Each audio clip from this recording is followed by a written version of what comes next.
Good morning dear students, कैसे हैं? I hope कि आप सब ठीक होंगे और अपनी पढ़ाई बहुत अच्छी तरह से कर रहे होंगे।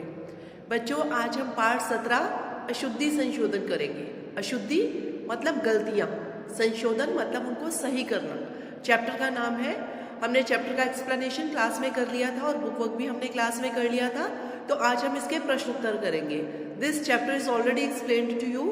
तो सबसे पहले आप कोने में दिनांक लिखेंगे, हेडिंग डालेंगे पाठ 17, एक लाइन छोड़ के चैप्टर का नाम लिखेंगे अशुद्धि संशोधन। सबसे पहला प्रश्न है कि भाषा की अशुद्धियाँ क्यों होती हैं? जब हम कोई भी भाषा लिखते हैं तो उसमें गलती क्यों होती है? इसका उत्तर है कि अशुद्ध वर्तनी। वर्तनी मतलब राइटिंग। जब हम गलत तरीके से लिखते हैं तो वाक्य में अशुद्धि से भाषा में अशुद्धियाँ आ जाती हैं।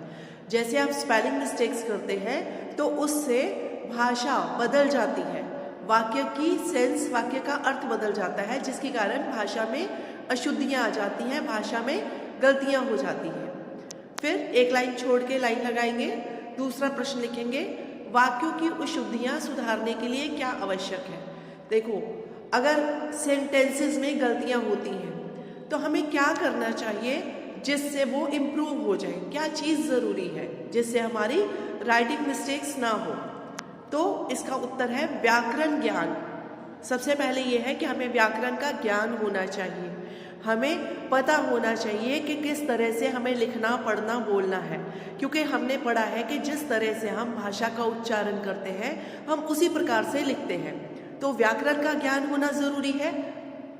उसके बाद उचित शब्दों के प्रयोग से और सही शब्दों का प्रयोग, मतलब हमें पता होना चाहिए कि पहले सब्जेक्ट लगेगा, फिर क्रिया लगेगी, फिर ऑब्जेक्ट लगेगा। तो उचित शब्दों के प्रयोग से हम भाषा का प्रयोग शुद्ध रूप में कर सकते हैं। आई होप कि आपको समझ में आ गया होगा। अगर हम इन सब चीज़ों का ध्यान में रखेंगे तो हमारी वाक्यों में, भाषा में अशुद्धियाँ नहीं होंगी। ठीक है बच्चों, आप इसको सुंदर राइटिंग में अपनी कॉपी में कर लीजिएगा और साथ साथ याद भी कर लेना। ठीक है, टेक केयर, बाय बाय।